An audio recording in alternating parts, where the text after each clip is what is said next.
Reggie and Roo have adventures for you. Watch and listen, you can come along too.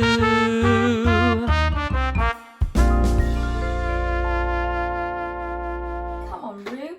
We're going to plant some seeds today and watch them grow into beautiful plants that we can eat afterwards when they've grown up nice and big and strong.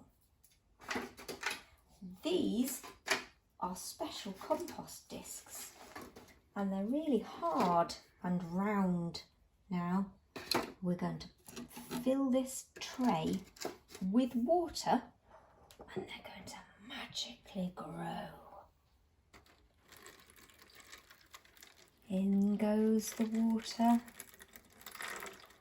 and they should all get bigger and bigger and bigger. They're going to grow just like the beanstalk did in Jack and the Beanstalk. It got bigger and bigger and bigger.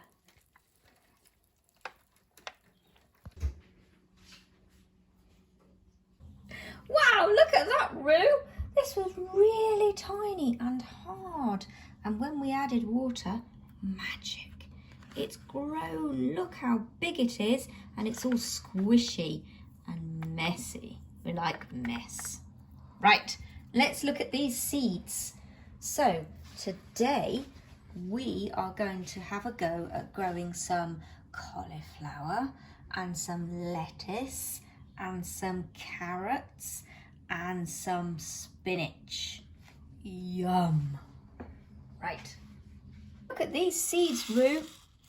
They're little tiny round balls, and when they've grown, they're going to look like that. Well, let's hope they are. So let's put some seeds on top of every one and press them down inside. Little pinch of each one. In they go. You have a go now, Roo. In those seeds go. Well done. Now we're going to do some carrot seeds. Look, carrots are orange and long, but when they start, they're tiny little seeds. They're not round ones like the others. Right, let's put some carrot seeds in.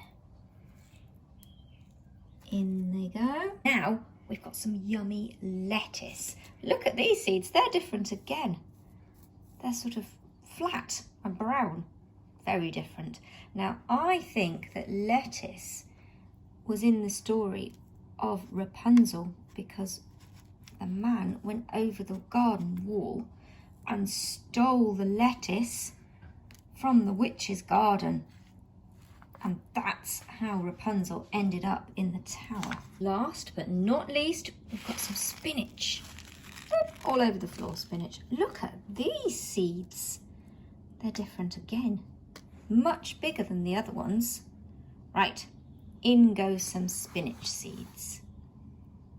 Spinach is what Popeye eats to make him strong.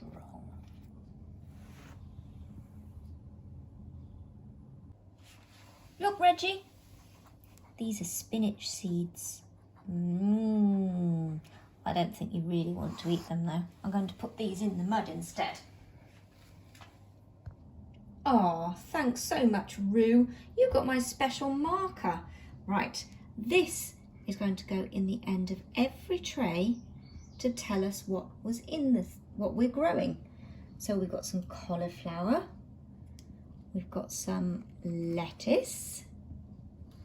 Here's our carrots.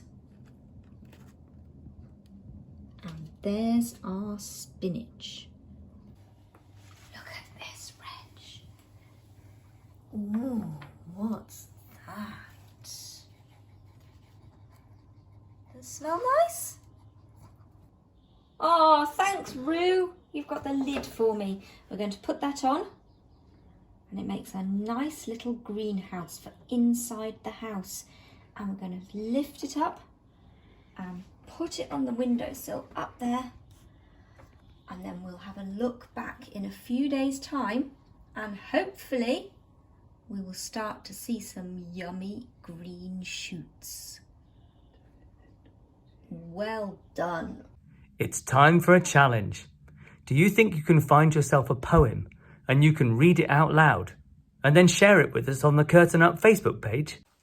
Right then, Reg. Right then, Roo. It's story time. Are you ready? This story is called A Little Princess by Frances Hodgson Burnett. Chapter 1. Sarah. Once on a dark winter's day, when the yellow fog hung so thick and heavy in the streets of London that the lamps were lighted and the shop windows blazed with gas as they do at night, an odd-looking little girl sat in a cab with her father and was driven rather slowly through the big thoroughfares. She sat with her feet tucked up under her and leaned against her father, who held her in his arm, as she stared out of the window at the passing people with a queer old-fashioned thoughtfulness in her big eyes. She was such a little girl that one did not expect to see such a look on a small face. It would have been an old look for a girl of 12, and Sarah Crewe was only 7. The fact was, however, that she was always dreaming and thinking of odd things, and could not help herself remember any time when she had not been thinking of things about grown-up people and the world they belonged to. She felt as if she had lived a long, long time. At this moment, she was remembering the voyage she had made from Bombay with her father, Captain Crewe. She was thinking of the big ship of the Lascars passing silently to and fro on it, of the children playing about on the hot deck, and of some young officers' wives who used to try to make her talk to them and laugh at the things she said. Principally, she was thinking of what a queer thing it was that at one time one was in India in the blazing sun, and then in the middle of the ocean, and then driving in a strange vehicle through strange streets where the day was as dark as the night. She found this so puzzling that she moved closer to her father. "Papa," she said, in a low, mysterious little voice, which was almost a whisper. "Papa." "What is it, darling?" Captain Crewe answered, holding her closer and looking down into her face. What is Sarah thinking of? "Is this the place?" Sarah whispered, cuddling still closer to him. "Is it, Papa?" "Yes, little Sarah, it is. We have reached it at last." And though she was only 7 years old, she knew that he felt sad when he said it. It seemed to her many years since he had begun to prepare her mind for the place, as she always called it. Her mother had died when she was born, so she had never known or missed her. Her young, handsome, rich, petting father seemed to be the only relation she had in the world. They had always played together and been fond of each other. She only knew he was rich because she'd heard people say so when they thought she wasn't listening. And she'd also heard them say that when she grew up, she would be rich too. She did not know at all what being rich meant. She'd always lived in a beautiful bungalow and had been used to seeing many servants who had made salams to her and called her Missy Sahib and gave her own way in everything. She'd had toys and pets and an ayah who worshipped her, and she gradually learned that people who were rich had these things. That, however, was all she knew about. During her short life, only one thing had troubled her, and that thing was the place she was to be taken to some day. The climate of India was very bad for children, and as soon as possible they were sent away, generally to England and to school. She'd seen other children go away and had heard their fathers and mothers talk about the letters they'd received from them. She'd known that she would be obliged to go also, and though sometimes her father's stories of the voyage in the new country had attracted her, she'd been troubled by the thought that she could not stay with her. "Couldn't you go to that place with me, Papa?" she'd asked when she was 5 years old. "Couldn't you go to school too? I would help you with your lessons. But you will have to stay a very long time, little Sarah, he had always said. You will go to a nice house where there will be a lot of little girls, and you will play together, and I will send you plenty of books, and you will grow so fast that it will seem scarcely a year before you are big enough and clever enough to come back and take care of Papa. She'd liked to think of that. To keep the house for her father, to ride with him and sit at the head of his table when he'd had dinner parties, to talk to him and read his books, that would be what she would like most in the world. And if one must go away to the place in England to attain it, she must make up her mind to go.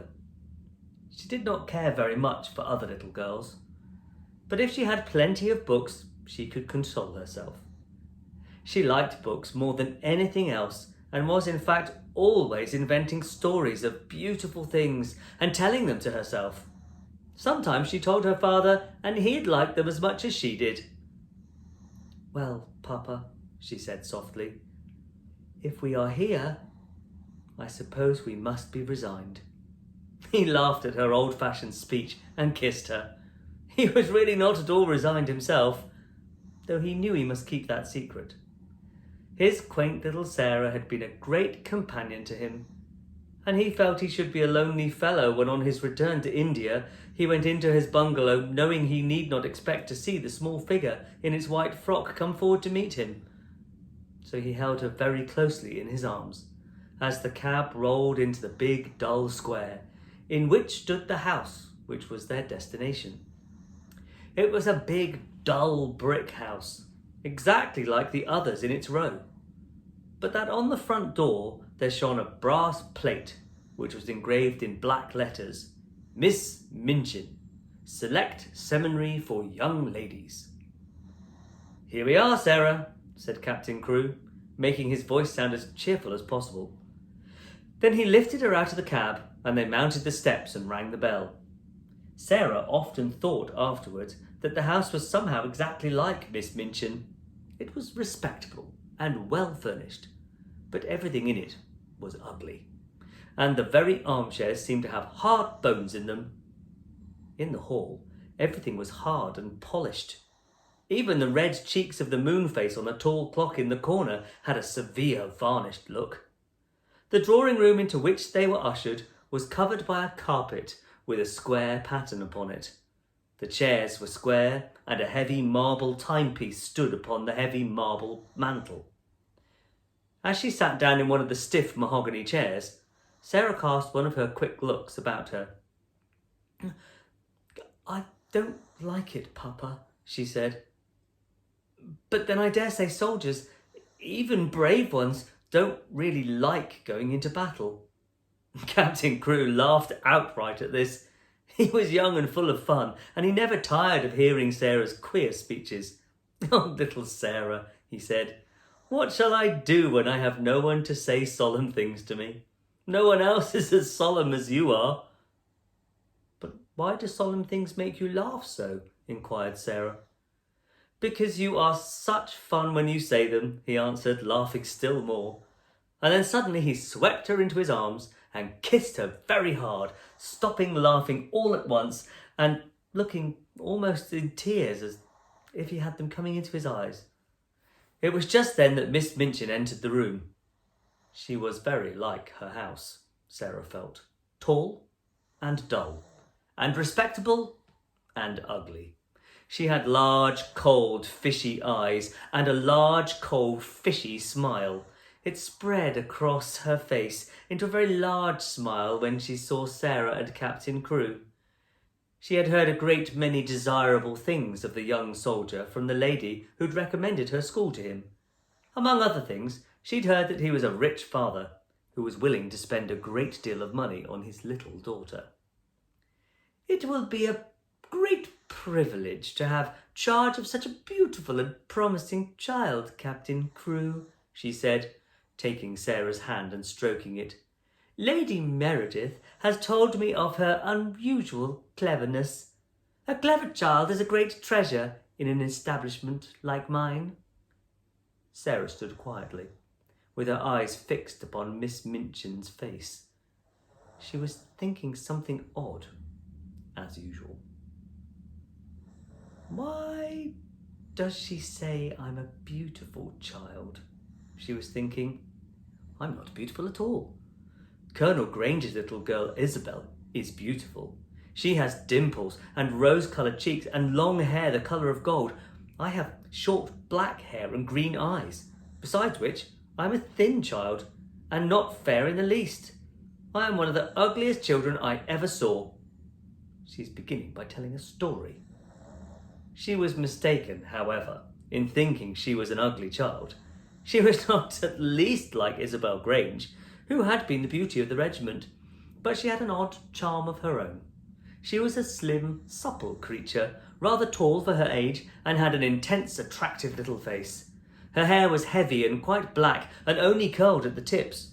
Her eyes were greenish-grey, it's true, but they were big, wonderful eyes, with long black lashes, and though she herself did not like the colour of them, many other people did.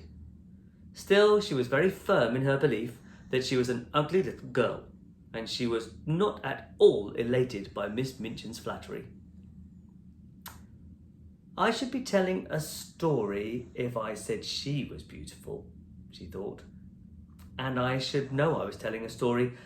I believe I'm as ugly as she is, in my way. What did she say that for? After she had known Miss Minchin longer, she learned why she'd said that. She discovered that she said the same thing to each papa and mamma who brought a child to her school. Sarah stood near her father and listened while he and Miss Minchin talked. She had been brought to the seminary because Lady Meredith's 2 little girls had been educated there, and Captain Crewe had a great respect for Lady Meredith's experience. Sarah was to be what was known as a parlour boarder. She was to enjoy even greater privileges than parlour boarders usually did. She was to have a pretty bedroom and sitting room of her own. She was to have a pony and a carriage and a maid to take the place of the ayah who'd been her nurse in India. I'm not in the least anxious about her education, Captain Crewe had said with his gay laugh as he held Sarah's hand and patted it. The difficulty will be to keep her from learning too fast and too much. She is always sitting with her little nose burrowing into books. She doesn't read them, Miss Minchin. She gobbles them up as if she were a little wolf instead of a little girl. She is always starving for new books to gobble, and she wants grown-up books, great big fat ones, French and German as well as English, history and biography and poets and all sorts of things. Drag her away from her books when she reads too much. Make her ride her pony in the Row, or go out and buy a new doll. She ought to play more with dolls. Papa, said Sarah, you see, if I went out and bought a new doll every few days, I should have more than I could be fond of. Dolls ought to be intimate friends. Emily is going to be my intimate friend. Captain Crewe looked at Miss Minchin, and Miss Minchin looked at Captain Crewe. Who is Emily? She inquired. Tell her, Sarah, Captain Crewe said, smiling. Sarah's green-grey eyes looked very solemn and quite soft as she answered, She's a doll I haven't got yet, she said. She is a doll Papa is going to buy for me. We are going to go out together to find her. I've called her Emily. She's going to be my friend when Papa is gone. I want her to talk about him. Miss Minchin's large, fishy smile became very flattering indeed. What an original child, she said. What a darling little creature. Yes, said Captain Crewe, drawing Sarah close. She is a darling little creature. Take care of her for me, Miss Minchin. Sarah stayed with her father at his hotel for several days. In fact, she remained with him until he sailed away again to India. They went out and visited many big shops together and bought a great many things. They bought, indeed, a great many more things than Sarah needed. But Captain Crewe was a rash, innocent young man and wanted his little girl to have everything she admired and everything he admired himself. So between them, they collected a wardrobe much too grand for a girl of 7. There were velvet dresses trimmed with costly furs, and lace dresses and embroidered ones, and hats with great soft ostrich feathers, and ermine coats and muffs, and boxes of tiny gloves and handkerchiefs and silk stockings in such abundant supplies that the polite young women behind the counters whispered to each other that the odd little girl with the big solemn eyes must be at least some foreign princess, perhaps the little daughter of an Indian Rajah. And at last they found Emily, but they went to a number of toy shops and looked at a great many dolls before they discovered her. "I want to look as if she wasn't a doll, really," Sarah said. "I want her to look as if she listens when I talk to her. The trouble with dolls, Papa," and she put her head on one side and reflected as she said it. "The trouble with dolls is that they never seem to hear." So they looked at the big ones and the little ones, at dolls with black eyes and dolls with blue, at dolls with brown curls and dolls with golden braids, dolls dressed and dolls undressed. "You see," Sarah said, when they were examining one who had no clothes, "if, when I find her, she has no frocks, we can take her to a dressmaker and have her things made to fit. They will fit better if they're tried on." After a number of disappointments, they decided to walk and look in at the shop windows and let the cab follow them. They had passed 2 or 3 places without even going in, when, as they were approaching a shop, which was really not a very large one, Sarah suddenly started and clutched her father's arm. "Oh, Papa," she cried, "there is Emily!" A flush had risen to her face, and there was an expression in her green-grey eyes, as if she just recognised someone she was intimate with and fond of. "She's actually there, waiting for us. Oh, let's go in for her." "Dear me," said Captain Crewe, "I feel as if we ought to have someone to introduce us." "You must introduce me and I will introduce you," said Sarah. "But I knew her the minute I saw her, so perhaps she knew me too." Perhaps she had known her. She had certainly a very intelligent expression in her eyes when Sarah took her in her arms. She was a large doll, but not too large to carry about easily. She had naturally curling golden brown hair, which hung like a mantle about her, and her eyes were a deep, clear grey blue, with soft, thick eyelashes, which were real eyelashes, not merely painted lines. "Of course," said Sarah, looking into her face as she held her on her knee. "Of course, Papa, this is Emily." So Emily was bought and taken back to a children's outfitter's shop and measured for a wardrobe as grand as Sarah's own. She had lace frocks too, and velvet and muslin ones, and hats and coats and beautiful lace-trimmed underclothes, and gloves and handkerchiefs and furs. "I should like her always to look as if she was a child with a good mother," said Sarah. "I'm her mother, though I'm going to make a companion of her." Captain Crewe would really have enjoyed the shopping tremendously, but that a sad thought kept tugging at his heart. This all meant that he was going to be separated from his beloved, quaint little comrade. He got out of his bed in the middle of that night and went and stood looking down at Sarah, who lay asleep with Emily in her arms. Her black hair was spread out on the pillow, and Emily's golden brown hair mingled with it. Both of them had lace-ruffled nightgowns, and both had long eyelashes, which lay and curled up on their cheeks. Emily looked so like a real child that Captain Crewe felt glad she was there. He drew a big sigh and pulled his moustache with a boyish expression. "Hey-ho, little Sarah," he said to himself. "I don't believe you know how much your daddy will miss you." The next day, he took her to Miss Minchin's and left her there. He was to sail away the next morning. He explained to Miss Minchin that his solicitors, Messrs. Barrow and Skipworth, had charge of his affairs in England and would give her any advice she wanted, and that they would pay the bills she had sent in for Sarah's expenses. He would write to Sarah twice a week, and she was to be given every pleasure she asked for. "She is a sensible little thing, and she never wants anything if it isn't safe to give it to her," he said. Then he went with Sarah into her little sitting room, and they bade each other goodbye. Sarah sat on his knee and held the lapels of his coat in her small little hands and looked long and hard in his face. "Are you learning me by heart, little Sarah?" he said, stroking her hair. "No," she answered. "I know you by heart." You are inside my heart." And they put their arms around each other and kissed as if they would never let go of each other.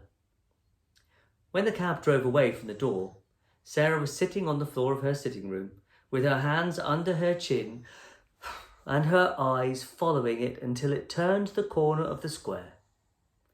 Emily was sitting by her and she looked after it too.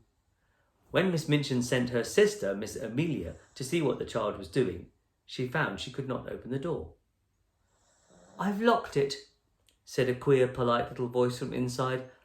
"I want to be quite by myself, if you please." Miss Amelia was fat and dumpy and stood very much in awe of her sister. She was really the better-natured person of the two, but she never disobeyed Miss Minchin. She went downstairs again, looking almost alarmed. "Oh, I never saw such a funny old-fashioned child, sister. Oh, she's locked herself in, and she's not making the least particle of noise." "It is much better, then, if she kicked and screamed as some of them do," Miss Minchin answered. "I expected that a child as much spoiled as she is would set the whole house in uproar. If ever a child was given her own way in everything, she is." I've been opening her trunks and putting away her things," said Miss Amelia. "I never saw anything like them. Sable and ermine coats, and real Valencian lace on her underclothing. You have seen some of her clothes. What do you think of them?" "I think they are perfectly ridiculous," replied Miss Minchin sharply. "But they will look very well at the head of the line when we take the schoolchildren to church on Sunday. She has been provided for as if she were a little princess." And upstairs, in the locked room, Sarah and Emily sat on the floor and stared at the corner round which the cab had disappeared, while Captain Crewe looked backward, waving and kissing his hand as if he could not bear to stop. And tomorrow we'll find out what happens in Chapter 2. Wasn't that fun, Roo? Reg? Gone to sleep.